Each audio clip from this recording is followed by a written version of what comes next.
परमात्मा हमें बताने आए थे कि तुम आए, मनुष्य जीवन आप जी को मिला है परमात्मा प्राप्ति के लिए और इसका कोई यूज नहीं। यदि आप ये कार्य नहीं करते हो, बाकी जो संतानोत्पत्ति, उनमें मोह ममता, उनकी परवरिश, ये तो पशु पक्षी आपसे भी ज़्यादा प्यार और श्रद्धा से करते हैं।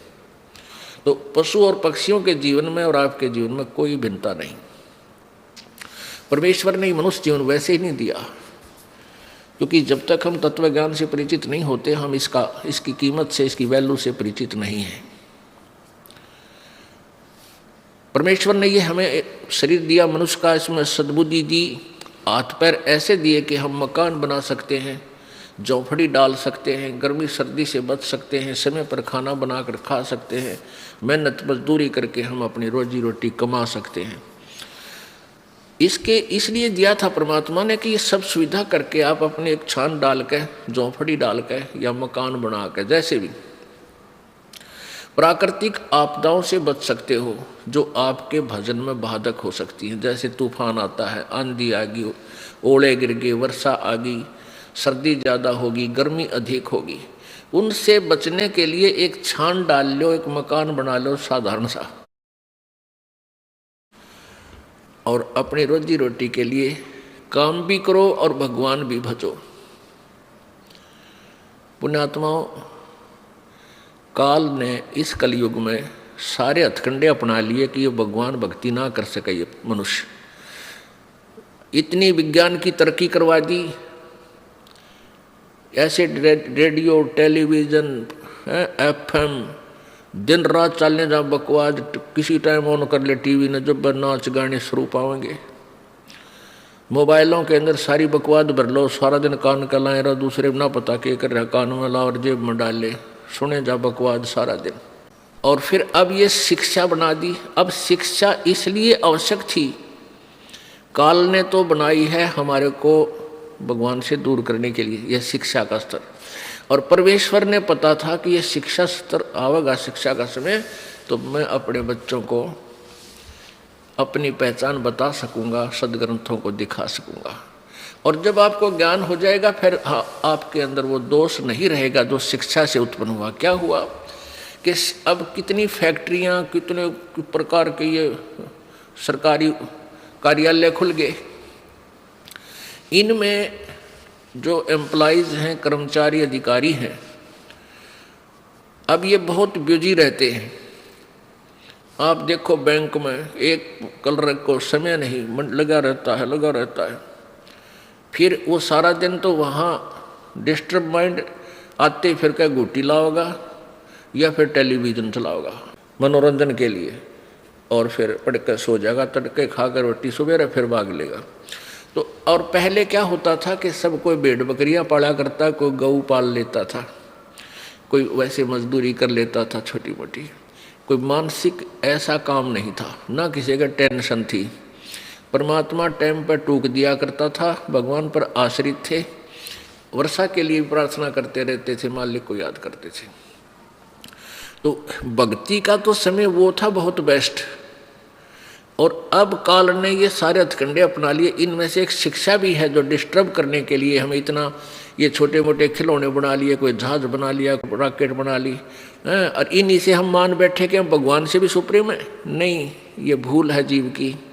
अगर 2 वर्ष वर्षा ना हो, परमात्मा दया ना करें, और जैसे पीछे हाहाकार मच गई थी, ग्लेशियन खत्म हो गया, ग्लेशियन खत्म हो गया, और पानी भी नहीं रहेगा, ये हो जाएगा, ये जो चाहे सो कर दे। अब इतनी बर्फ गिर दी, वह ग्लेशियन कर दी सारे का। तो हम क्यों ना उस मालिक से अर्ज करें तो सब कुछ ठीक कर दे। विज्ञान तरीके से हम कितना क्या कर सकते हैं। तो अगर 2 वर्ष वर्षा ना हो ना, ये सारे रॉकेट, ये जहाज उस एयरपोर्ट पर खड़े खड़े जंग लगाए, इनका कोई बैठने नहीं पावे इनमें, न ये टेलीविज़न देखे, क्योंकि पेट ना भरेगा। बकवास तो जब आवे, जब हमारे अंदर समय पर टूक मिल जाए प्राणी को।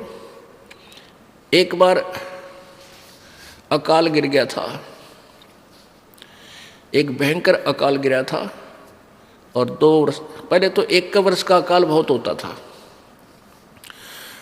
तो उसमें इतनी हाहाकार मच गई कि जो दिल्ली के सेठ और राजा लोग होते थे, जो नान पुलाव खाया करते थे उन्हें रोटी भी ना पाई, घास तोड़ तोड़ के खाए, धक्के खाते अंडे और मर गए भूखे।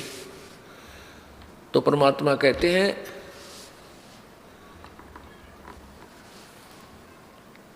शहजादे मांगत फिरे वो दिल्ली के उमराव, जिन रोटी पाई नहीं जो खाते नान पुलाव।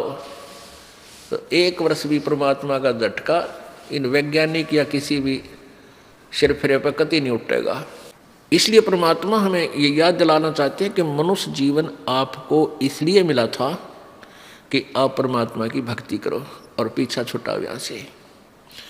तो जैसे अब मानसिक काम ज़्यादा हो गया, मानसिक काम नहीं है, उनको टेंशन बनी रहती है। क्यों? पैसे वाला शराब भी पीवा, बकवाद करे, सारे उत्पन्न करेगा। तो शराब पी कर आता है घर में, उसकी पत्नी और बच्चे उससे दुखी हो जाते हैं, टेंशन का कारण बन गया। कोई भी घर खाली नहीं रहा जिसमें कोई नशा ना करते हो। या बिजली क्यों गिर गई? क्योंकि काल नहीं चाहता कि ये प्राणी भक्ति करे। मान लीजिए कोई एक घर का सदस्य उपदेश ले भी लेता है तो बाकी शेष जो है वो सारे आन उपासक, और कोई ना कोई बैल, कोई मांस खाता है, कोई अंडा खाता है, और कोई शराब पीता है, कोई तम्बाकू पीता है। और फिर आन उपासना में इतने गहरे रंगे जा चुके हैं कि उस सत साधक के साथ संघर्ष शुरू कर देते हैं, उसके नाम को भी खंडित करवाने की चेष्टा करते हैं। ये काल का जाल है। तो इसके लिए हमने सावधान होना है और पूरे विश्वास के साथ मीराबाई, ध्रुव और प्रहलाद जी की तरह हमने दृढ़ होकर इस मार्ग को अपना सफल करना है। तो प्रसंग चल रहा है कि साईं इतना दीजिए जिसमें कुटुंब समावे, हम भी भूखे ना रहे, अतिथि ना भूखा जावे। अब हमारे लिए परमात्मा ने ये उदाहरण दिया है कि इस कलयुग में अब वर्तमान में जो माया जोड़न की दौड़ लगी है, ऐसी होड़ लगी है कि इस इंसान को माया के सिवाय पैसे के अतिरिक्त कुछ भी दिखाई नहीं देता। ना नाता दिखाई देता है, ना कोई लाज शर्म लोग की रह रही है। तो ये ऐसा क्यों हो गया? अज्ञानता से। परमात्मा कहते हैं ये काया तेरी है नहीं, माया कहाँ से हो, और चरण कमल में ध्यान रखो, इन दोनों को खो। अब काया तेरी है नहीं, शरीर है तेरा नहीं, और तू संपत्ति ना अपनी मान बैठा, नालायक के भूल पड़ गई तेरे। तुम मालिक को याद कर, ये ना तेरी शरीर है ना तेरा संपत्ति है, इन दोनों को भूल जा और मालिक ने याद रख। इस मिट्टी से ये 5 तव का पुतला जब ये समाप्त हो जाएगा, इसका समय पूरा होगा, उसी समय इसको सभा कर देंगे, जला देंगे, ये राख बन जाएगा, पहचान भी नहीं होगी किसकी है, और इसके ऊपर गद्दे लोटा करेंगे। और इस मिट्टी से हम लाभ उठा सकते हैं, परमात्मा पा सकते हैं, इस मिट्टी से हम सोना बना सकते हैं। उसको भूलकर हम केवल एक ही काम लगे रहते हैं, संपत्ति माया जोड़ने के। अब इधर पश्चिमी देशों में क्या है, माया की कमी नहीं रही, उनके पास बहुत धन हो गया। अब वो धन हो गया तो उनको धन बहुत हो गया, अब उनको शांति नहीं। शांति प्राप्त करने के लिए वो उस माया ने छोड़कर नो कहें बाहर जंगल में बैठते हैं, जा करके हफ्ता 10 दिन 15 दिन किसी तरह शांति मिल रहा है। तो पुण्यात्माओं, इस बीमारी ने कट्ठाई क्यों करा है? परमात्मा पर विश्वास रखो, कैसे मदद करेगा भगवान आपकी। कबीर साहब कहते हैं साईं इतना दीजियो जिसमें कुटुंब समावे, हम भी भूखे ना रहें, अतिथि न भूखा जावे। इतना मांगिए। परमात्मा जब आप सच्ची भक्ति करोगे, आपके किसी भी कार्य में बाधा नहीं आने देगा। अब हम अपने परिवार के लिए जो मांग कहा है कि हम भी भूखे ना रहें और अतिथि ना भूखा जाए, सब कुछ आ गया। यानी रिक्वायरमेंट ऑफ द फैमिली, अपने परिवार की आवश्यकताओं को से अधिक डिमांड भगवान से नहीं करना। और फिर जो आपके पास पैसा शेष बचता है उसको पुण्य में अधिक लगाओ, जैसे परमेश्वर ने स्वयं ये लीला करके दिखाई। परमेश्वर कहते हैं दान दिए धन घटे नहीं, चढ़ी चोंच भर ले गई नदी न घट्यो नीर। और दान दिए धन घटे नहीं, कह रहे साहिब कबीर। परमात्मा कहते हैं देते को हर देत है जहाँ तहाँ से आन, और ना दिया फिर मांगते फिर यो, परमात्मा सुना नहीं कान। जैसे किसी ने पिछले जन्मों में पुण्य किया है, आज वो गाड़ियों में चलते हैं, बहुत अच्छी व्यवस्था घर की है, और जिन्होंने पूर्व जन्म में दान नहीं किया आज वो गरीब इतने हो गए हैं, मजदूरी भी कर लेते हैं, कोई कागज चुगते फिरते हैं, दिए भाई बाबा दिए, कोई नहीं देता चवन्नी। तो क्यों नहीं देता? क्योंकि उसने पिछले जन्म में पुण्य नहीं किया। तो कहते हैं, परमात्मा कह रहे हैं कि देते को हर देत है। किसी ने दान किया है पूर्व जन्म में, तो आज भगवान उसके ठाठ कर रखे हैं, और अब भी दान करोगे तो इस जन्म में भी मिलेगा आपको, और अगले में भी, नेक्स्ट में भी मिलेगा। और दान करोगे ही नहीं तो दोगे, मिलेगा कहाँ से? देते को हर देत है जहाँ तहाँ से आन, और जिसने दान नहीं किया, नहीं दिया, सो मांगते फिर यो, परमात्मा सुने नहीं कान। धर्म बिना दापे नहीं, ये प्राणी प्रपंच, आस बिरानी क्यों करे तन दिया हो तो संच। एक समय परमात्मा कबीर जी जब यहाँ वो परमेश्वर बनारस के अंदर काशी में लीला करने आए हुए थे, वो यही ज्ञान प्रचार किया करते थे जैसे दास आपको बता रहा है, जो परमात्मा ने, परमेश्वर कबीर जी ने 600 वर्ष पहले अपने मुख्य ज्ञान में, तत्व ज्ञान में बोला था। उसी ज्ञान को परमात्मा प्रचार किया करते थे, और दोनों धर्मों को, हिंदू और मुसलमानों को, दोनों को कहा करते, तुम एक ही प्रभु के बच्चे हो, तुम अलग अलग नहीं हो। तुम आपस में झगड़ा करते हो, एक दूसरे को हीन सिद्ध करने की चेष्टा करते हो, ये तुम्हारा व्यवहार ठीक नहीं, क्योंकि तुम परिचित नहीं परमात्मा से। हिंदू को कहते थे और मुसलमानों को भी समझाते थे कि तुम जो साधना कर रहे हो, तुम्हारी साधना ठीक नहीं है। क्या बताया करते थे? सुन का जी राजी नहीं, आप अलह खुदा आए, गरीब दास किस हुक्म से ये पकड़ पछाड़ी गाय।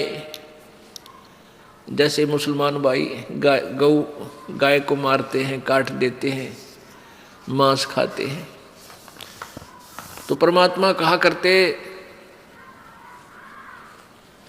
कि तुमने इस गाय को किसके आदेश से काट दिया? ये अल्लाह का आदेश नहीं है मांस खाने का। तुम्हारी किसी जो किताब यानी कतेब को, पवित्र बुक को उठाकर देखो, किसी में भी मांस खाने का आदेश प्रभु का नहीं है।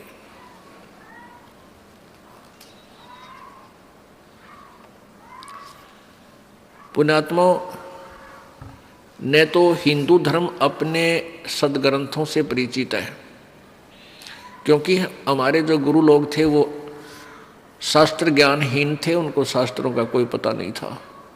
वो संस्कृत अवश्य जानते थे, संस्कृत में कुछ श्लोक याद करके हमें उनके आधार से कहा करते थे कि हम वेदों और गीता जी तथा पुराणों से ही तुम्हें ज्ञान बता रहे हैं, लेकिन वो हमें वेदों और गीता और पुराणों के विपरीत ज्ञान बताया करते थे।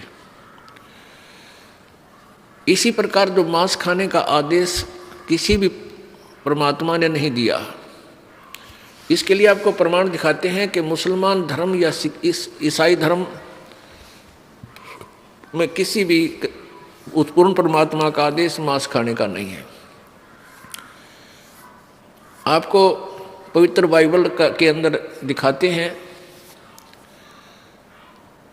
और पवित्र बाइबल की जो वाणी है, पवित्र बाइबल का ज्ञान है, वो लगभग 50-40% पवित्र कुरान शरीफ के अंदर ज्यों का त्यों है। और इनका मानना है, हिंदू मुसलमान धर्म और ईसाई धर्म वाले मानते हैं कि हमारा पूर्वज बाबा आदम था। अब बाबा आदम को, यानी जब सृष्टि रची अल्लाह ने, पवित्र बाइबल में लिखा है कि मनुष्य को, उसने कहा कि मैं मनुष्य को अपने स्वरूप के अनुसार बनाऊंगा। परमात्मा ने मनुष्य को अपने जैसा उत्पन्न किया।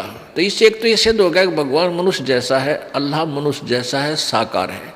जबकि मुसलमान धर्म और ईसाई धर्म भी परमात्मा को निराकार कहते हैं, फॉर्मलेस कहते हैं, बेचून बोलते हैं। बेचून का अर्थ है निराकार और फॉर्मलेस का अर्थ भी निराकार है। और जबकि हमारे सुन के सदग्रंथ बता रहे हैं वो मनुष्य जैसा है, सशरीर है और उसका नाम कबीर है। उसी उल्लेख में पवित्र बाइबल में सृष्टि उत्पत्ति ग्रंथ में लिखा है कि मनुष्य जब उत्पन्न कर दिए अल्लाह ने, पूर्ण परमात्मा ने, उसने उनको आदेश दिया कि तुम्हारे खाने के लिए छोटे छोटे बीज वाले पौधे जैसे ये बाजरा, ज्वार, गेहूं और फलदार वृक्ष, नथिंग एल्स, और कुछ नहीं, मांस खाने का आदेश नहीं है। अब इस तरह उस परमात्मा ने 6 दिन में सृष्टि रची और 7वें दिन वो तो उसने विश्राम किया, तख्त पर चला गया। उसके बाद क्या हुआ कि इस काल ने बागडोर संभाल ली इस 21 ब्रह्मांड की। आगे उसके बाद जो आदेश यदि बाइबल में है या कुरान शरीफ में है, वो उस पूर्ण परमात्मा का आदेश नहीं है, इस काल के दूतों का, काल के फरिश्तों का आदेश है। वो हमने नहीं मानना, क्योंकि वो उसके उनके आदेश मानने से विधान टूट जाएगा प्रभु का। जैसे एक समय एक व्यक्ति का मित्र, एक दरोगा था, एक एसएचओ से दोस्ती थी एक ग्रामीण व्यक्ति की। उसने अपने मित्र दरोगा से कहा, जो उसी क्षेत्र का प्रभारी था, कि दोस्त, मेरा एक पड़ोसी है गवांडी साथ वाले मकान में, वो मुझे बहुत परेशान करता है, किसी प्रकार भी बाज नहीं आ रहा है, आप कुछ बताओ। उस एसएचओ ने कहा कि मार उसके लठ, माप देख लूँगा। आदेश मान लिया उसने एसएचओ का, अपने मित्र का, एक अधिकारी का, और आके अपने पड़ोसी के साथ झगड़ा ठान लिया, उसका लठ मार दिया। लठ मारते उसकी मृत्यु होगी। और फिर वही एसएचओ जो उसका मित्र था, वो उसको पकड़ के अरेस्ट कर ले गया, अपने मित्र को, जिसको आदेश दिया था कि तू इसको मार लठ, और जेल में डाल दिया। उसको सजा होगी 20 वर्ष की। अब कारण क्या था कि राजा का विधान है कि कोई किसी की हत्या करेगा, मारपीट करता है तो कानून टूट जाएगा, उसको सजा, दंडित होगा। और वो एक अधिकारी ने आदेश दे दिया कि जा मार लठ, माफ देख लूंगा। तो उसने आदेश मान लिया, अधिकारी का आदेश मान के जो कर्म किया उससे विधान टूट गया, तो उसको दंडित होना पड़ा। इसी प्रकार परमात्मा पूर्ण ब्रह्म का आदेश हमें मांस खाने का नहीं है। गेहूं, बाजरा, ये फल, काजू, किशमिश, ये उसका आदेश है खाने का। इसलिए हम दोषी नहीं हैं। कई ऐसे बात अड़ा कर बैठ जाते हैं जो मांस खाने वाले हैं, कहते हैं गेहूं में भी तो जीव है, बाजरे में भी तो जीव है, इसको क्यों खाते हो? और कोई बात हुई? ये आदेश है जो मालिक का। अब जैसे यहाँ अब देश के कानून है कि भी कोई मनुष्य को की मृत्यु कर देगा तो उसको 20 वर्ष की सजा होगी, सजाए मौत भी हो सकती है। और बाकी ये और मुर्गे मारे हैं कि जब बकरे काट रहे हैं, इन्हें खाएं जाओ, कोई नहीं राजा बोलता, उसके ऊपर कोई वो नहीं है। लेकिन परमात्मा का आदेश है गेहूं, चना, बाजरा, ज्वार ये तुम खा सकते हो, ये आदेश है प्रभु का। और ये जड़ जूनी के जीव हैं, तो ऐसे हमने मांस नहीं खाना क्योंकि आदेश नहीं है परमेश्वर का। और जो खाते हैं वो विधान तोड़ रहे हैं परमेश्वर का। ये देखिएगा, ये पवित्र बाइबल है, ये पवित्र बाइबल संपूर्ण जीवन अध्ययन बाइबल, ये कहाँ से छपा है?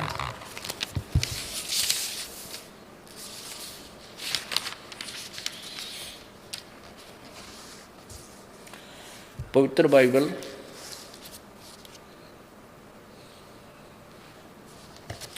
संपूर्ण जीवन अध्ययन बाइबल, प्रबंधक संपादक डेविड स्टुअर्ट, अंग्रेजी प्रधान संपादक Donald C Stamps MA MDiv, संयुक्त संपादक जय वेस्ले आदम्स PhD संपादकीय समिति, ये फुल लाइफ स्टडी बाइबल, ये मसूरी USA से छुपा है।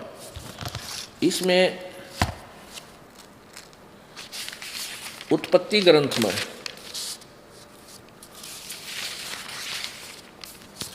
ये देखिएगा, ये उत्पत्ति ग्रंथ है।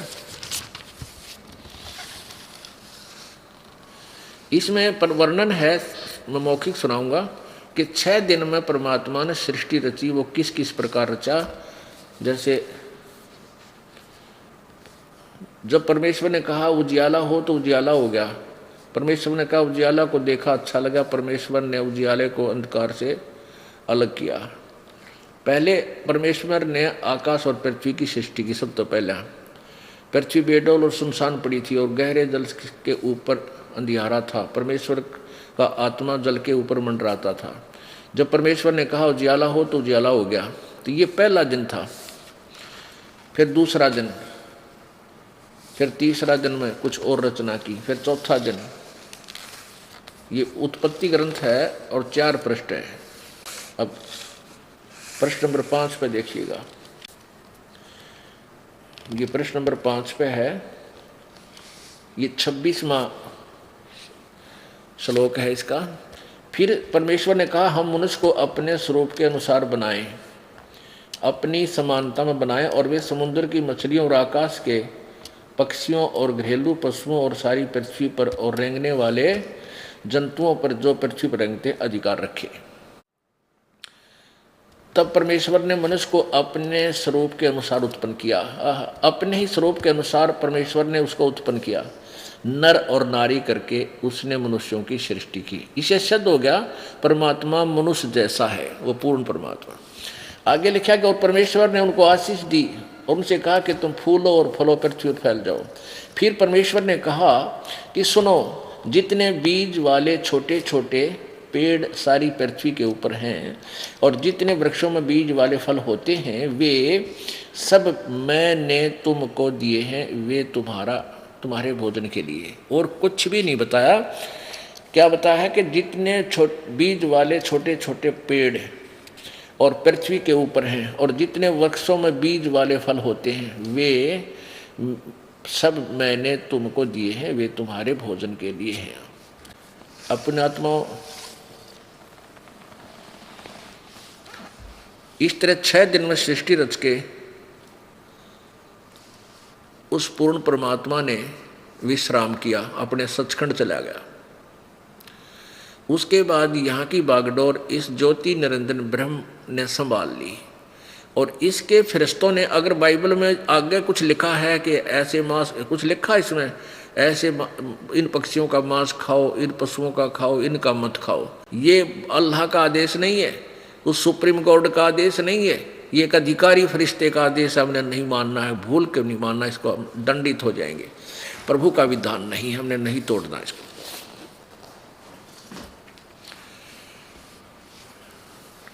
तो क्या कहा करते प्रभु, सुन का जी राजी नहीं वो आप अल्लाह खुदाए, गरीबदास किस हुक्म से तन पकड़ पछाड़ी गाय। किसका आदेश है तन गाय को मार दिया। गौ हमारी मात है भाई पीवत जिसका दूध, गरीबदास का जी कुटल तन कत्ल किया औजूद। ये नालायक, या गाय तो हिंदू मुसलमान सबकी माँ है, क्योंकि जिसका दूध पीवा वो माँ होती है। और तूने किसके आदेश से ये मार डाली। एक गाय आपके परिवार को 8-9 वर्ष दूध पिलावे और 8-9 बार या ब्याह के आपको बच्चे दे के, और गई नई माताएं या गौ बच्ची बैल उत्पन्न करती है, कितना लाभ देती है। और तुम एक दिन मार के खा लेते हो, पाप करते हो। ये तुम्हारा पेट 9 वर्ष तक भरा है, 10 वर्ष तक। ऐसा जुल्म क्यों कर रहे हो, पाप के भागी हो रहे। क्योंकि वो परमात्मा थे, हमारे सबके पिता थे, और पिताजी का कर्तव्य बनता है अपने बच्चों को बुराई से बचावे और अच्छाई की तरफ ले चले।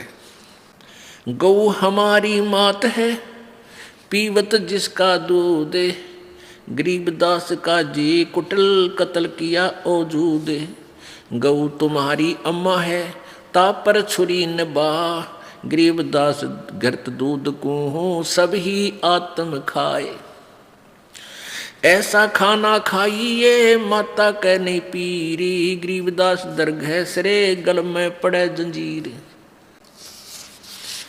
अब ये परमात्मा ने तो भलाई की बात कही थी, वो काजी और मुल्ला चंगर गए और कहने लगे ये तो हमारे धर्म के विरुद्ध बोलता है। अरे अधर्म के विरुद्ध बोलते थे भगवान, धर्म के विरुद्ध नहीं बोलते थे। काजी पटक कुरान को उठ गए सिर पीटे, गरीबदास जुल्हे कही ये बाणी अकल अदीठ, जुल्हे दीन बिगारिया काजी आए फेर, गरीबदास मुल्ला मुर्ग अपनी अपनी बेर, मुर्गे से मुल्ला भय मुल्ला से फिर मुर्ग, गरीबदास दो जगदस तुमने पावे नहीं सुर्ग।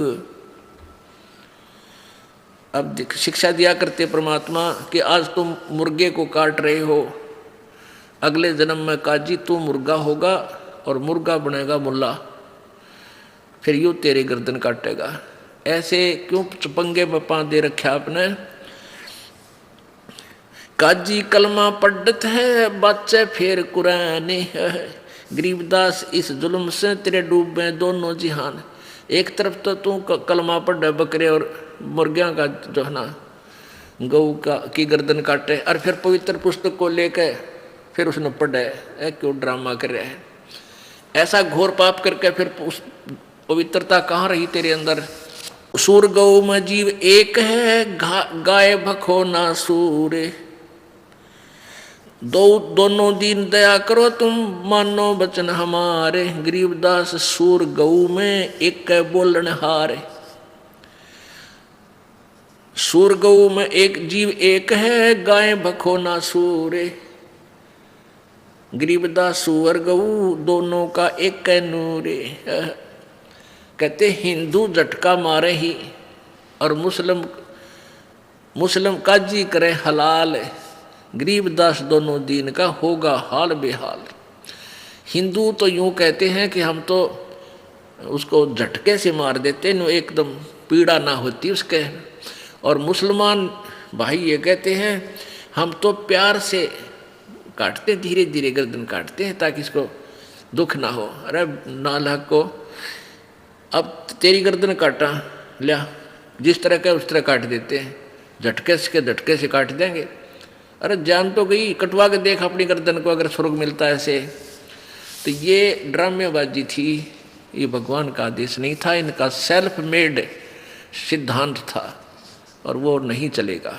वो तो मनमाना आचरण है, उससे हानि होगी, लाभ नहीं।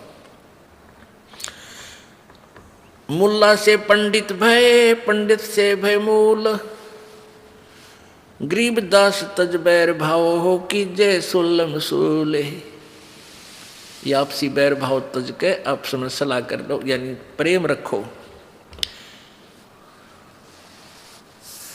बकरी कुकड़ी खा गए गऊ गधेरा सूरे, गरीबदास उस स्वर्ग में तुमसे अल्लाह दूर। जो कुकर्म तुम कर रहे हो ना, इसे भगवान नहीं मिला, तुमसे सैकड़ों कोस दूर है भगवान। घोड़े ऊंट अटक नहीं और तीतर क्या खरगोश, गरीबदास दरगह से अल्लाह है सो कोश। बिस्त बिस्त तुम क्या करो दो जग जर है अंच, गरीबदास इस खून से अल्लाह नहीं बंच। रब की रूप पछाड़ते खाते मोरे मोरे, गरीबदास उस नरक में है नहीं काजी को ठोरे। यानी नरक भी नारा बनाना पड़ेगा तुम्हारे लिए भगवान ने। सुन मुल्ला मरदूद तू कुफर करे दिन रात, गरीबदास हक बोलता और मारे जीव अनाथ। एक तरफ तो क्या मैं सही कर रहा हूँ, हक अल्लाह हक बोलता है, हक करता है, और उधर से तू इसे जुल्म कर रहा है। हक की तरह तेरा ये कार्य करो, नसीहत दूर लगी और दरगह पड़सी न्यावे। गरीबदास काजी कह करबे नान पुलाव, सुन मुल्ला माली अल्लाह ये फूल रूप संसार, गरीबदास गति एक सब ये पान फूल फल डार। क्या बताते हैं कि परमात्मा का बगीचा है, इसमें चाहे कोई जीव है, छोटा चींटी है, चाहे हाथी है, चाहे मुर्गा है, बकरी गाय है, पशु पक्षी है, चाहे मानव है, चाहे देवता है। और उस माली के बाग में यदि कोई हानि करता है, चाहे छोटे पौधे को भी तोड़ता है, तो उसका जी दुख पाता है, उसको दंडित करता है। ऐसे ही प्रभु के आप जीव मारते हो, परमात्मा तुमसे खुश नहीं हो सकता। मुर्गे सिर कलंगी होती, जिसमें लाल चलूले, गरीबदास उस कलंगी का कहाँ गया वो फूले। और तेरे की कहते परमात्मा ने कितनी प्यारा मुर्गा बनाया, उसके ऊपर एक कलंगी ला रखी थी, कुकू कुकू बोला करता घूमता फिरता था, और उसको तुमने काट के नाश कर दिया। अब तो उसको रीसेट करके दिखा दे एक बार, मान जा तो किसा अल्लाह का जो है ना उपासक है। एक समय एक व्यक्ति, दो व्यक्ति मुर्गा काट के और मांस पकाने लाग रहे थे डेगची में, पतीले में। एक साधु संत भक्त वहाँ आ गया, वो पूछने लगा, अरे भक्तों क्या बना रहे हो? वो भगत वो बोले, भाई बाबा जी मुर्गा बनावे हैं। मुर्गा बना रहे हो? भाई दिखाना मुर्गा कैसे बना है, कैसा बनते हो, मुझे भी दिखा दो। उन्होंने पतीले का ढक्कन उठा दिया और उसमें वो मांस पके था, और उसके पाँख पड़ी साइड में, वो सिर की कलंगी वो अलग पड़ी वहीं पर। तो भगत बोला, वो संत बोला, रे निकम्यो तुमने तो बिगाड़ दिया, यो बना के दिया, बना तो भगवान ने रखा था, यो तुमने तो जुल्म कर दिया, तो बिगाड़ दिया, नाश कर दिया इसका काट के। तो कहने का भाव ये है कि परमात्मा कह रहे हैं तुमने इसी प्यारी आइटम को, इसे प्यारे प्राणी को मार दिया और अपने स्वाद के लिए। अब आगे बताते हैं, काजी काट किताब कूतन जोड़ा बहुत हजूम, गरीबदास गल काटे ही फिर खाता दे दे घूम। मांस कटे घर घर बटे रूहो कई किस ठोरे, गरीबदास दरगाह में हो काजी बड़ी गौर।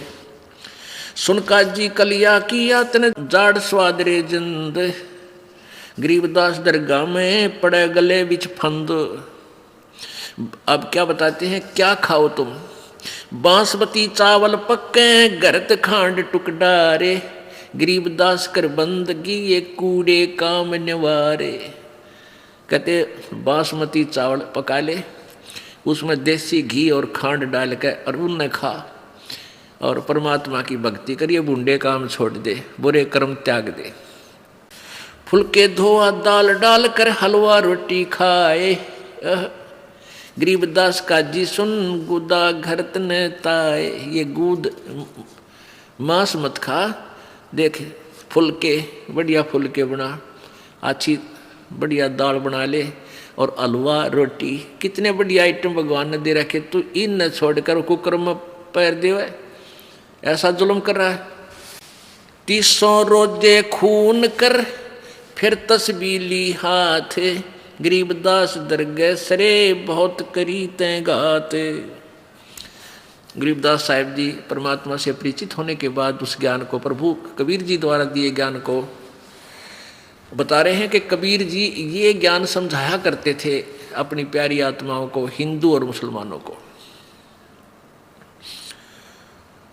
क्या कहते थे कि 300 रोजे खून करत हो कैसे हो दीदारा, हिंदू और मुसलमानों को परमात्मा दोनों को समझाया करते थे।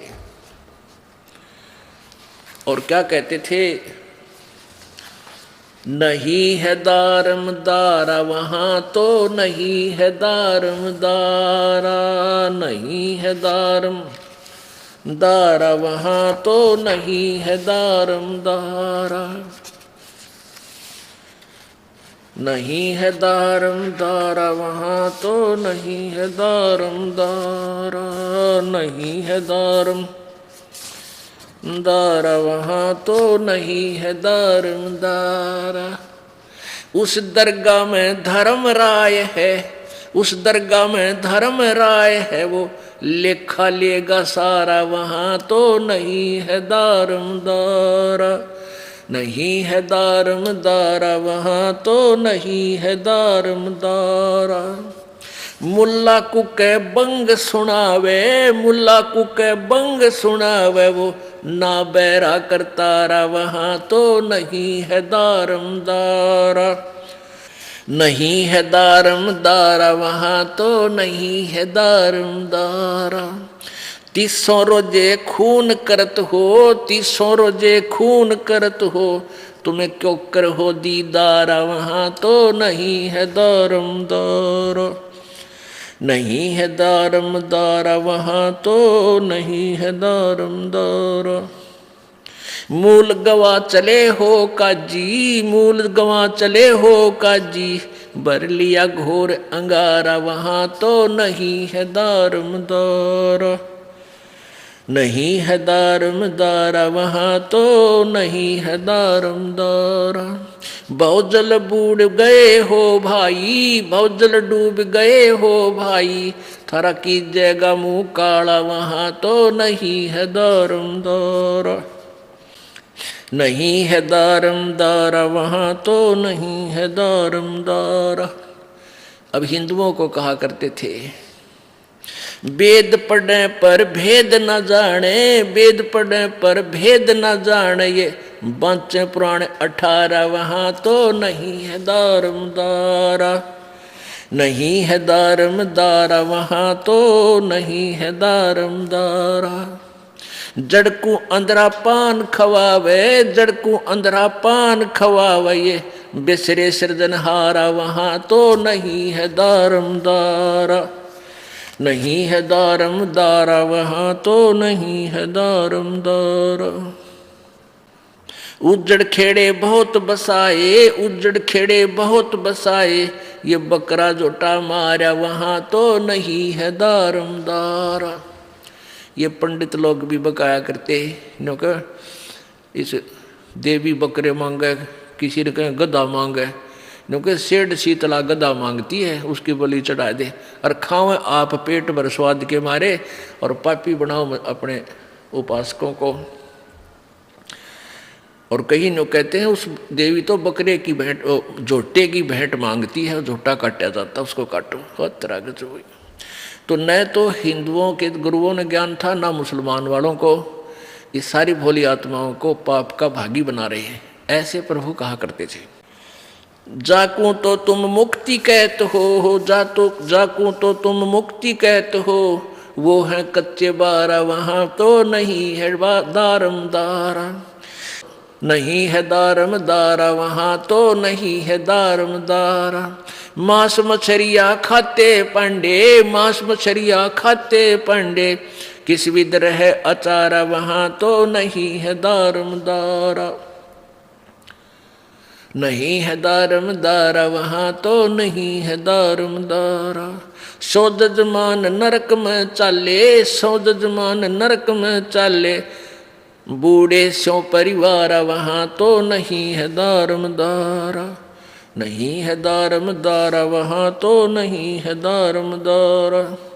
छाती तोड़ हने जम किंकर, छाती तोड़े हने जम किंकर, लागे जम का लारा, वहां तो नहीं है दारमदारा, नहीं है दारम। दास गरीब कहे बेकाजी, दास गरीब कहे बेकाजी, ना कई वार न पारा, वहां तो नहीं है दारमदारा, नहीं है दारमदारा, वहां तो। अब यहाँ क्या बताते हैं मुसलमान हिंदुओं के उन गुरुओं को, पंडितों को परमात्मा लताड़ा करते थे कि वेद पढ़ने पर भेद न जाने, ये बातें पुराण 18, और जड़ को अंधे ये पत्ते खुआवें, और भूल गए सृजनहारा। जैसा आपने कल देवी पुराण में पढ़ा था कि सतयुग के ब्राह्मण वेदों के पूर्ण विद्वान होते थे, और वो दुर्गा की पूजा करते थे, और दुर्गा का मंदिर, उसकी मूर्ति बनवा कर उसकी पूजा करते थे। अरे तरह गजब हुई हो। तो यहाँ बताते हैं वेद पढ़ने पर भेद न जाना, ये बातें पुराण 18, और जड़कू यानी पत्थर की मूर्ति का भोग लगावे और भूल गए सृजनारा थरा के जुगे। तो कहने का भाव ये है कि परमात्मा की इन खरी खरी बातों से परमात्मा उन दोनों धर्मों के व्यक्तियों को अपने बच्चे जानकर अपनी आत्मा जानकर उनको बुराई से बचाने के लिए ऐसे ये सच्चाई कहा करते थे। लेकिन वो जो पेट भर व्यक्ति थे, जो दोनों धर्मों के गुरु कहलाते थे, उन्होंने परमेश्वर जी का विरोध करना शुरू कर दिया और जनता को भ्रमित किया कि ये कबीर जो हिंदू जो गुरु थे ब्राह्मण, वो कहने लगे ये हिंदू धर्म का दुश्मन है, देवी देवताओं की पूजा बंद करवाता है और ये बलि चढ़ाने से भी मना करता है, ये ग्यास रोजे ये व्रत रखने से भी मना करता है, इसको ऐसा करो वैसा करो। तो सब दुश्मन बना दिए परमात्मा के। इसी प्रकार मुसलमानों के काजी और पीरों मुल्लाओं ने अपने अनुयायियों को कबीर परमेश्वर का शत्रु बना दिया। इसका क्या परिणाम हुआ कि एक दिन सिकंदर लोधी दिल्ली का बादशाह वहाँ बनारस पहुँच गया, काशी में, क्योंकि दिल्ली का बादशाह पूरे हिंदुस्तान का सम्राट होता था और वहाँ वीर सिंह बघेल नाम का नरेश था, जो काशी का राजा था, जो दिल्ली के बादशाह के अंतर्गत उसके अधीन होता था। तो वहाँ जब वो पहुँच गया तो काजी और मुल्लाओं को दाव लग गया कि आज तुम अपने मुसलमान बादशाह को इसकी कंप्लेंट करो, क्योंकि काशी का नरेश था वीर देव सिंह बघेल, वो परमात्मा कबीर जी का शिष्य हो चुका था, उनकी शक्ति से परिचित और ज्ञान से परिचित हो गए।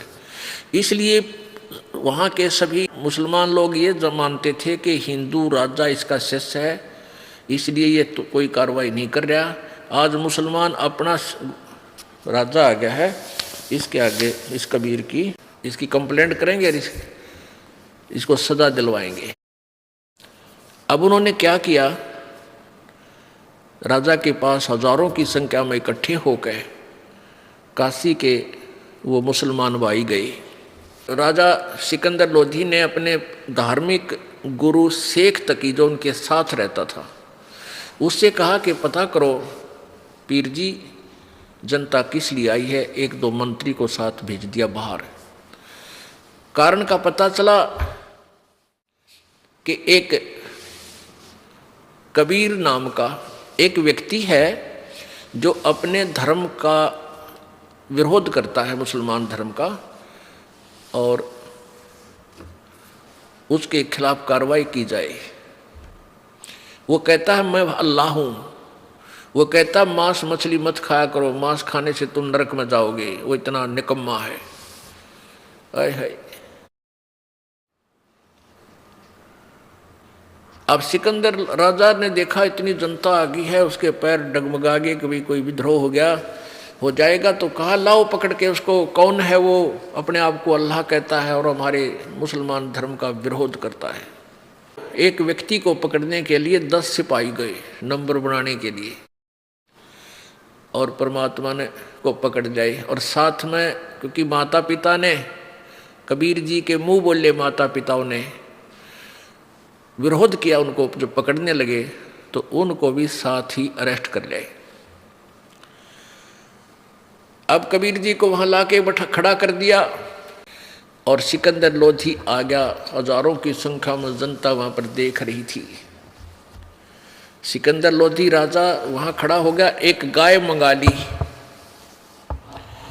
एक गाय जो गर्भवती थी, पेट में गर्भ था, उस गाय के पेट में बच्चा था, वह गाय मंगा ली। और कहते हैं उनका कहना ये था कि यदि तू खुदा है या खुदा का फरिश्ता है, अल्लाह का फरिश्ता है, नबी है, तो इस गाय को हम कत्ल करेंगे, काटेंगे, बीचते तो इसको जीवित कर देना।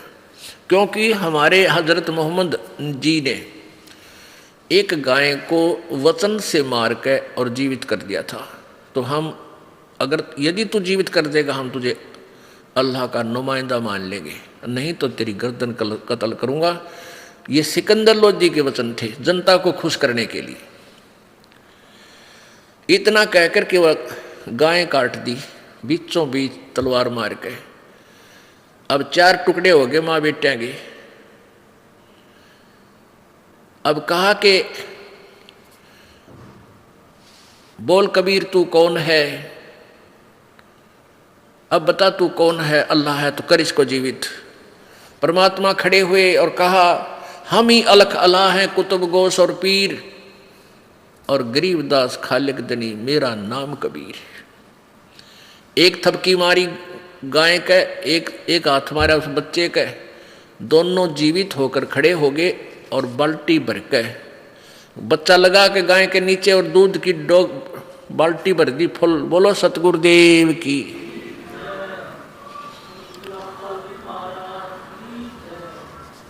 अब सारे कापे खड़े खड़े सिकंदर लोधी के भी जो है ना पसीने आ गए, क्यों तो भाई कसूता काम हो गया। तो फिर परमात्मा ने उनको समझाया। क्या बताते हैं, नबी मोहम्मद नमस्कार है वो राम रसूल कहाया, 1,80,000 को सौगंध जिन नहीं करद चलाया। अरस कुरस पर अल्लाह तकत है, खालिक बिन नहीं खाली, वो पैगंबर पाक पुरुष थे साहिब के अब्दाली। अब परमात्मा कबीर जी समझा रहे हैं कि जो हजरत मोहम्मद जी तुम्हारे धर्म के प्रवर्तक थे वो तो बहुत ही अच्छी आत्मा थी, वो तो आदरणीय पुरुष थे।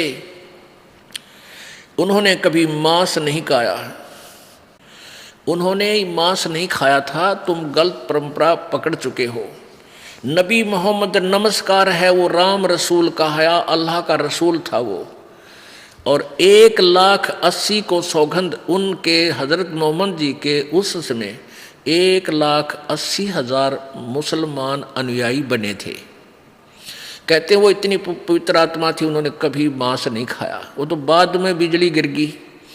अब 1300-1400 वर्ष हो गए मुसलमान धर्म के उत्थान को, और इसमें तो मांस की और ये बिजली गिरनी स्वाभाविक थी। इस सिख धर्म को ज़्यादा से ज़्यादा 600-550 वर्ष हुए हैं, और इसमें किसी भी अपने सदग्रंथ में, गुरु ग्रंथ साहिब में कहीं नहीं लिखा मांस मिट्टी खाने का, शराब पीने का। और सिख धर्म में हाय हाय इतना मांस और इतनी शराब पी जाती है, शायद मुसलमान और ईसाई भी नहीं प्रयोग करते होंगे। तो ये कैसे गिर गई इतनी बिजली? और कुछ दिनों में एक पुस्तक छप जाएगी, लिखने लग जाएंगे कि फलाना अपना गुरु भी पींदा सी, वो भी खांदा सी, ये अपने घर की बना लेंगे। तो ऐसे ही 1400 वर्ष पहले की परंपरा पड़ती आई। इन्होंने स्वयं सेल्फ मेड कथा बना ली ये मांस आदि खाने की, गाय को बिस्मिल करने की। ये ऐसा नहीं था। एक समय परमात्मा कबीर जी आए, जैसे गरीबदास जी को मिले, दादू साहिब जी को मिले, नानक साहिब जी को मिले, धर्मदास साहिब जी को मिले, इसी प्रकार हजरत मोहम्मद जी को भी परमात्मा मिले थे और उनकी आत्मा को सचखंड लेकर गए थे। लेकिन यहाँ उनके बहुत से अनुयायी हो गए थे और ज्ञान पूरा ना होने से हजरत मोहम्मद जी ने वहाँ रहना स्वीकार नहीं किया, उस मार्ग को स्वीकार नहीं किया। और परमात्मा ने ये भी कहा था कि मैं पूर्ण परमात्मा हूँ और आप जी को ये काल मिसगाइड कर रहा है, जो पर्दे के पीछे तो बोला है, सामने क्यों नहीं आता, वो भगवान है तो। और मैं अल्लाह हूँ, मैं वो कबीर अल्लाह हूँ, अल्लाह अकबर हूँ। पर नहीं माने हजरत मोहम्मद जी। अब क्या कहते हैं कि परमात्मा के दर्शन से कुछ देर संपर्क होने से सिद्धि आ जाती है प्राणी में। जैसे चुंबक के साथ लोहा भी कुछ समय रह जाए तो वो अस्थायी चुंबक बन जाता है, वो भी थोड़ी बहुत वस्तुओं को खींचना प्रारंभ कर देता है। इससे क्या हुआ, परमात्मा के कुछ देर संपर्क से हजरत मोहम्मद जी अस्थायी चुंबक हो गए, उसमें कुछ सिद्धि आ गई। उन सिद्धियों के आधार से उसने एक दिन एक मंत्र पढ़ा, कुरान का कोई श्लोक है, और उस एक बकरे के ऊपर एक कंकर मार दी, वैसे ही यूं करके छू मंत्र सा करके वो बकरा मर गया। अब बकरा मर गया तो वो गरीब आदमी थे, बकरी पेट पाला करते थे, हजरत मोहम्मद जी भी बकरी पाला करते। तो गरीब आदमी रोने लगा और ने कहा कि मैं तो गरीब आदमी हूँ, मेरा ये बहुत पशु हानि होगी, मेरा क्या होगा। तब उसने मंत्र पढ़ के वो उसको जीवित करने का आदेश दे दिया, वो जीवित हो गया। तो उस व्यक्ति के खुशी का ठिकाना नहीं रहा। उसने आसपास सब जगह बता दिया कि हमारे कैसे हजरत मोहम्मद जी ने, मेरा बकरा मर गया था, उसको जीवित कर दिया। तो उनके विरोधी बहुत थे, दूसरे जो ईसाई धर्म वाले, वो कहने लगे कि झूठ बोलते हो तुम, हम जब जानेंगे हमारे सामने वो गाय को किसी और पशु को मारे। तो हजरत मोहम्मद जी ने कहा कि मैं उस दिन गाय को मार के जीवित करूंगा। वो निश्चित दिन रखा, कुछ दिन बाद, उसके बाद फिर सब इकट्ठे हो गए देखने के लिए। तो हजरत मोहम्मद जी ने अपने वचन से वो गाय मार दी, लेकिन जीवित नहीं कर सके क्योंकि वह बैटरी डिस्चार्ज हो ली। तब उन्होंने याद किया उस परम पिता अल्लाह अकबर, आज मेरी इज्जत रखिए, यदि आप ही अल्लाह हो कबीर जी, मेरी इज्जत रखो। कहते हैं तब हम मोहम्मद याद किया रे, शब्द स्वरूपी हम बेग गया रे। मुई गऊ हमने तत्काल जवाई, तब मोहम्मद के निश्चय आई। तुम कबीर अल्लाह दरवेशा, उस मोहम्मद का फिर गया अंदेशा। परमात्मा कबीर जी कहते हैं कि फिर मोहम्मद जी ने मुझे याद किया और फिर हम गुप्त रूप में तुरंत वहाँ पहुँच गए। केवल हजरत मोहम्मद को दिखाई दे रहे हैं, अन्य दर्शकों को नहीं। और परमात्मा ने थपकी मार के वह गाय जीवित कर दी। अब जनता तो समझ रही है कि मोहम्मद जी ने जीवित कर दी, और हजरत मोहम्मद को पता है कि किसने जीवित कर दी, मेरे से जीवित नहीं हुई थी। तो क्या बताते हैं, जब हम मोहम्मद याद किया रे, शब्द स्वरूपी हम बेग गया रे, बेग माने शिखर, और मुई गऊ हम तत्काल जवाई, वह मृतक गऊ मैंने तुरंत जीवित कर दी, कबीर जी बता रहे हैं। और तब मोहम्मद का निश्चय आई, जब विश्वास हुआ, तुम कबीर अल्लाह दरवेशा। ओहो, हे कबीर जी, आप तो परमात्मा हो और आप ही दरवेश एक संत रूप में आए हो। तब मोहम्मद का गया अंदेशा, जब उसका शंका निवारण हुआ। तो यहाँ परमात्मा क्या कहते हैं कि मुसलमान लोग समझते हैं कि मोहम्मद जी ने गाय मारी थी, तो कहते हैं उन्होंने गाय मारी थी तो जीवित भी कर दी थी। तुम्हारी बात बड़ी करते हैं, तुम गाय को काट देते हो, तुम जीवित करके दिखाओ गाय को, तो तुम अधिकारी नहीं हो, तो उसको मार भी क्यों रहे हो। मारी गऊ शब्द के तीरम, ऐसे थे मोहम्मद पीरम। शब्द फिर जवाई, हंसा राख्या मास नहीं भाख्या, ऐसे पीर मोहम्मद बाई। वो तुम्हारे मोहम्मद तो इतने ऐसे पीर थे कि गाय को मार दी शब्द से, वो जीवित भी कर दी, उसका मांस नहीं खाया, उसकी तो जीव रक्षा भी कर दी। ऐसे थे वो पीर मोहम्मद, और तुम उसकी नकल करो और मारो बकरे, काटो गाय, है तरह गजब हो। मांस आहारी मानई, प्रत्यक राक्षस जाने। परमात्मा ये बोला करते हैं, वो खड़े खड़े सुन रहे हैं सारे स्तंभ की तरह कि भाई ये कोई परम शक्ति है। परमात्मा बोले यहीं शांत होकर सुनो सारे। मांस आहारी मानवी, प्रत्यक राक्षस जाने, ताकि संगति मत करो, होए भक्ति में हानि। मांस खाए ते ढेड सब, ओह, और मद पी में सो नीच, कुल की दुर्मति पर हरे, राम कहे सो ऊंच। जैसे तुम जाति मजहब धर्म कहते हैं ये नीच जाति के हैं, वो दूसरे ऊंच जाति के हैं। कहते हैं मांस खाओ वो सारे ढेड, और शराब पीवा वो नीच, चाहे किसी धर्म के हैं।